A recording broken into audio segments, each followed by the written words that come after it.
Okay, so then question 2 is, how do you get inside one's brain?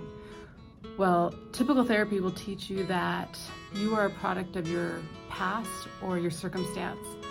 And what I've come to understand is that when you're functioning normally, you're usually a product of your thoughts. And we think sometimes that thoughts are not optional, and I have learned that most of them are optional. Our brain just wants to be right, and it wants to be effective.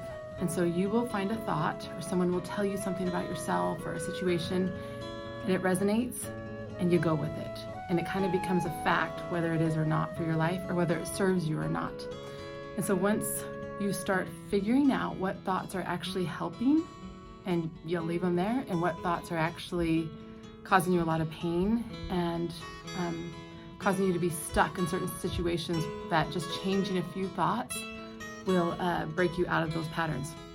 Example being, when I first started life coaching, I was miserable for no reason, meaning that I wasn't chemically depressed. I had all the needs of my life, and no one was unhealthy. I just was unhappy. And what I learned is I was choosing a lot of thoughts and choosing to believe them over and over and over. So once my coach was able to get inside and question, so I would say, "This is really hard," and she would say, "Well, is it?" And then I would actually think about it, and I would "Oh, no, it's not. Why do I think that's hard?" Or I would think the thoughts, "I have to do this," and she would say, "Do you?" "Yes. If I don't feed my children lunch or wash their clothes, or they'll go hungry." And she's like, "Well, maybe, but maybe there would be other options, you know?" And so it just kind of started to shake loose some of those things that I felt trapped by. And once I decided to make them my choice and that I wanted to do them, everything changed. And so sometimes it's not as easy as that. Sometimes it's learning to look at a spouse a little differently, or it's learning to look at yourself a little differently. Religion, just so many things that if you just shift your focus and someone helps you realize what that focus has been, your world changes.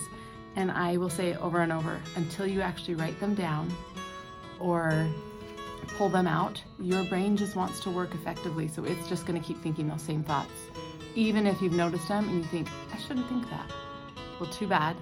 Your brain wants to work the most effective way. It wants to be conserve energy. And so it really just takes a little bit of conscious effort to decide what thoughts are working and what thoughts aren't, and how to change them.